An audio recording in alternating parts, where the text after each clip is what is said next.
সম্মানিত ভিউয়ার্স, বসন্ত বাংলা টিভি এবং দৈনিক বাংলাদেশ সমাচার পত্রিকার পক্ষ থেকে আপনারা দেখতে পাচ্ছেন আন্তর্জাতিক মাতৃভাষা দিবস 2025 পালন উপলক্ষে গাজীপুর তথা টঙ্গীর ঐতিহ্যবাহী একটা শিক্ষা প্রতিষ্ঠান টঙ্গী শাহাবুদ্দিন সরকার স্কুল অ্যান্ড কলেজ। আমরা অতি নিকট যদি 24-এর আন্দোলনকে দেখি, সেখানে কিন্তু আন্দোলনের চূড়ান্ত রূপ ধারণ করেছে এই সমস্ত শিক্ষার্থীদের সম্মিলিত প্রচেষ্টার মাধ্যমে। কথা অন্যদিকে নিব না।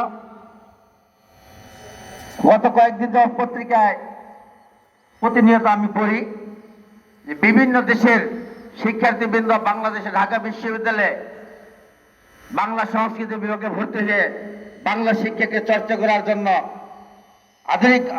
আধুনিকায়ন করার জন্য তারা বাংলাদেশে আসতেছে। আমরা যারা কথা বলি মায়ের ভাষায়, মাতৃভাষায়, আমরা যদি এই শিক্ষাকে, এই ভাষাকে আরো উন্নত সামনের দিকে নিয়ে যাওয়ার জন্য সকলে চেষ্টা করি, তাহলে আমার মনে হয় যে আন্তর্জাতিক মাতৃভাষা দিবসের তাৎপর্য আরো